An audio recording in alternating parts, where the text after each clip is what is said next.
So guys, I just finished the skunk video. Now I'm actually kind of bored now since I'm in this outfit. I kind of want to do a second video. Okay, so this video is not gonna be about it's not gonna be about skunks at all.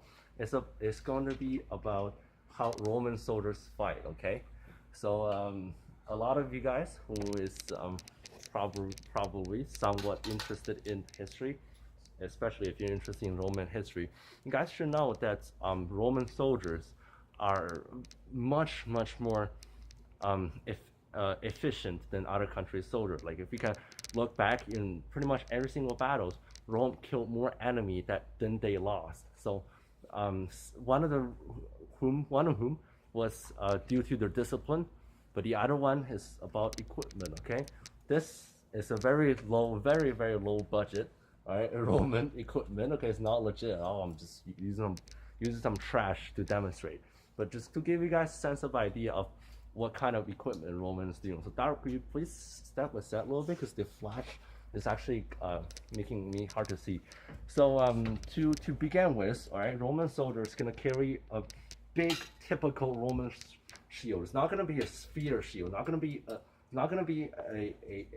bike wheel. Okay, it's gonna be a rectangular shield about 1.45 centimeter long. So it's about a little bit longer than a stick, about this long.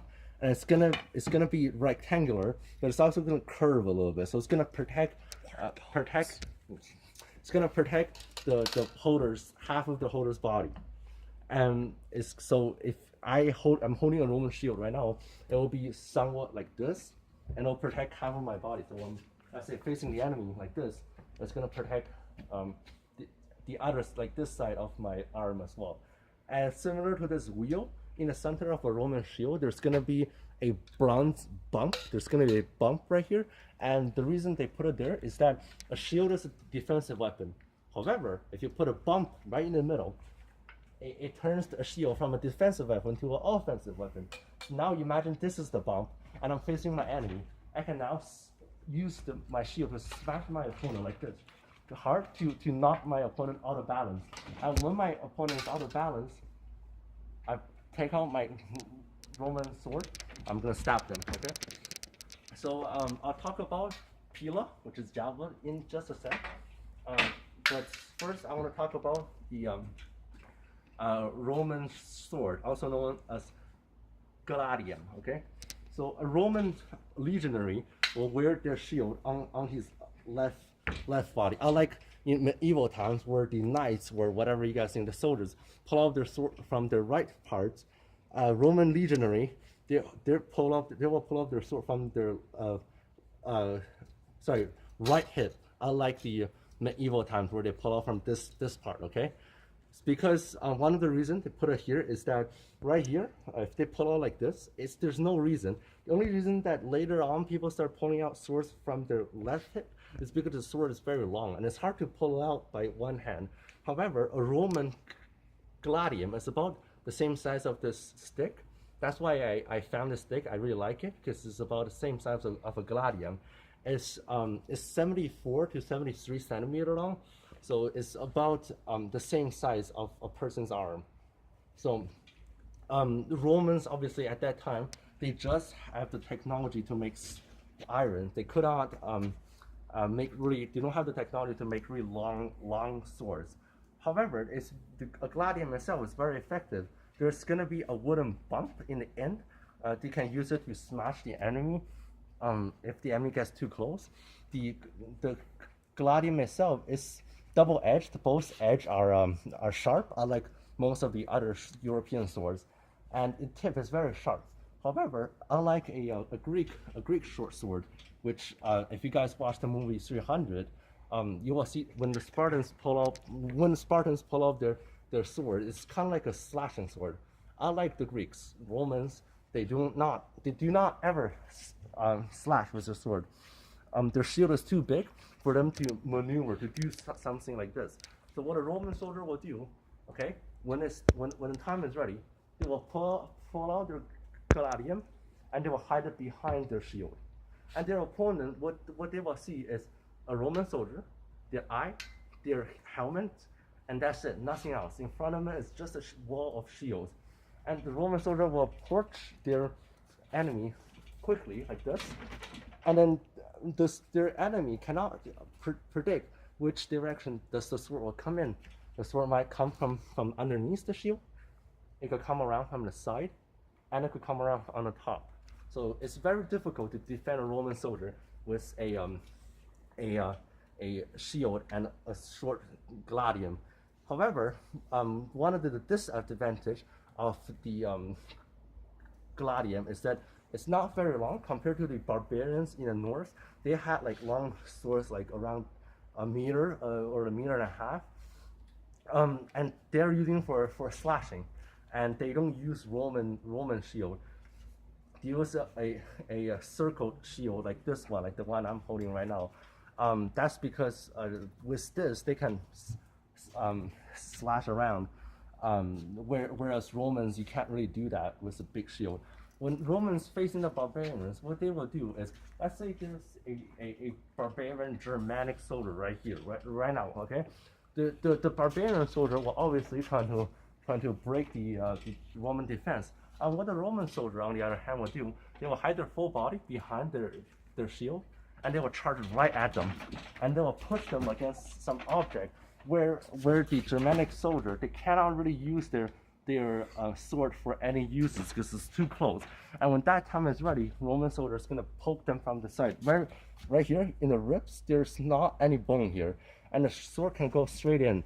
A Roman centurion, is a Roman officer, made a test in the battlefield and said a gladium that go into an enemy body, they only need around 2 centimeters of the wound to be fatal. So let's say this is your sword, only around this much needs to get in to make the wound fatal. So gladium itself is a very, very deadly piece of weapon, and this, ladies and gentlemen, is the weapon that Roman used to conquer the world. Next is the pilla. There's 2 types of pilla. Okay, this is a very lame one. Okay, there's 2 types of one. There's the short one, which is about this lighter one, which is about the same size of this stick, and there's also a heavier one, which is about 150, or 160. It's around the same size as a regular soldier, perhaps a little higher. And the pilla, different from like spears other people use. I'm sure when you guys watch historical movie, you'll see that Roman pilla at the tip is very skinny, and the wooden part is right here. And then this is just a little piece of metal, unlike a spear, where it's just a stick and some sharp metal in the top. The reason why Romans made their spears like that is very ugly, to be honest. The reason why they do that, though, is because the middle in the front, when they hit the ground, the force of this pilla is gonna cause the middle to bend, and when the pilla is bent, it's no use for the enemy. So the enemy couldn't just pick it up and throw them back. Let's say you have a regular spear, I toss that, and then the spear, let's say, didn't hit the enemy and it got stuck in the ground. The enemy can just pick it up and throw them back. Romans experienced that in the early times, and they want to exterminate that problem, and therefore they made the spear more advanced than the other nation. So usually, legionary can throw their spears up to around 25 meters to 30 meters. They will train that. That's a part of their training. Usually, a Roman legionary will carry 1 spear in their hand, and one spear with their shield, and another one with their hand. And before going to battle, all the Roman legionary will toss their pilla before they're going to go into battle.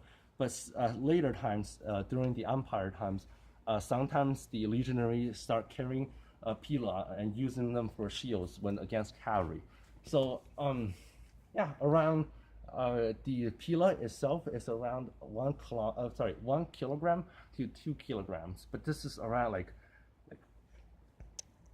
300 grams, so it's very light compared to a pilla, and certainly a pilla is much heavier compared to modern day javelin. Kobe. Something like that. Okay. So next, we're going to talk about the armor. Obviously, I'm not wearing any armor right now, but Roman armor, if you can search it up, their armor are connected by fractures, fragments of little pieces of metal, and they hook them up together. Unlike, like, for example, the Greeks or Spartans, their armor is just a big bronze plate, whereas the Romans are small metal plate connected together. Romans decide to do that because their soldier can have more maneuverability. They can do anything they want without restriction. And helmets is also mandatory for a Roman soldier. Helmets, sometimes you will see Romans have the like horsehair on their helmets.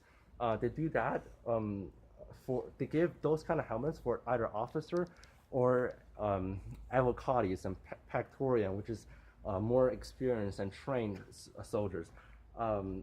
At the beginning, they put horsehair or fur on their helmets because they want their own soldier to look taller and bigger than the enemy soldier. But then later, it's just for decoration. So Roman helmet is a beautiful piece of engineering. The tip right here, Roman helmet. If you search it up, there's gonna be a bronze little plate right here. It's gonna be a little plate, and that's gonna protect the user's head when it get hit by, let's say, a heavy sword. And the back, there's gonna be a little plate protecting the back of the neck. The Romans have that. It's because when a soldier is getting hit, for example, if a soldier is getting hit from to his neck, what a soldier would usually do is to do this. Like, for example, Dar's gonna hit me with his sword, and he's gonna hit me right here, okay, slowly. What usually a soldier will do is do this to protect their head. And Romans, they have their little plate on back of their helmet. So when they do that, the plate is gonna have contact with the